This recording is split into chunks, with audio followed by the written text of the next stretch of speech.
A lot of prospective clients, they're shopping for bands, and they may get kind of a sticker shock as they're looking into this for the first time. And so, how come bands vary so much in fees? No, that's a good question. I think in general planning an event, a lot of sticker shock happens because it's not something that you do all the time. And I think what's important is education. I'll just come back to that. I really love to educate the client on what type of service they're trying to purchase and what they're really getting for that. Because even just saying bands, are we talking about the local bar band at the club? Are we talking about a seasoned event band? Are we talking about a huge full-scale production for a corporate event of 1,000 people? There's so many variables that it's very hard to say, how come this one's this much and this one's that much, because they're all different animals. So I think the first thing to do is really hone in what you're looking for. Let's say the client is like, I'm having a wedding, I want a great 7-piece band or 10-piece band to come rock my wedding. Okay, great, now we know where we're starting.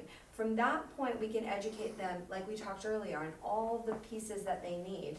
And from that point, then I would ask them to tell me where they kind of need to fall, and then we can do some nipping and tucking to fit within their budget or their criteria. But we have to know that criteria to have a starting point, because again, we don't want to misquote, we don't want to have them not be covered fully in their services or sell them too much of a band that maybe they don't need. So dialogue and communication is going to be really important. I also would encourage the clients to understand that it can vary simply because of maybe there's travel involved. Maybe the venue's farther away. Maybe we have to get on an airplane. Maybe it's an off month, like a January. Maybe it's a prime Saturday night in July. And that's going to cause pricing to shift too. So the more criteria and information we have from the client, the more likely it is that we can find something that really works for them. But you are gonna see numbers, all over the board, and there's lots of reasons for that, but you're not necessarily comparing apples to apples always in those scenarios. I don't know how you feel about that. Yeah, I do. I concur with all those things you pointed out, and one of the things that I also, and you perfectly understand this, sometimes they have no idea what their budget needs to even be. So they want to start with, well, you tell me something, because they still have to They need a start. starting point. They got a starting point. But then if they realize that it can be a dialogue though, Yes. we're just trying to give you a point of reference.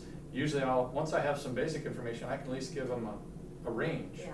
What we do is in a menu at a restaurant where we say, I'd It's like not the steak static. and it's this much. It's more layered than that, so it does require some dialogue. And they may to not get into realize it. that there can be some give and take as we work it out. But there's a variation of pricing, sometimes just based on business model and overhead factors that can come into play. But I think in both of them. And I think letting them know we're happy to answer those questions, because honestly, it makes our job easier on the back end as well. The more information we have, the more we're set up for success, and they're set up for success, That's with right. what they're trying to achieve for their event.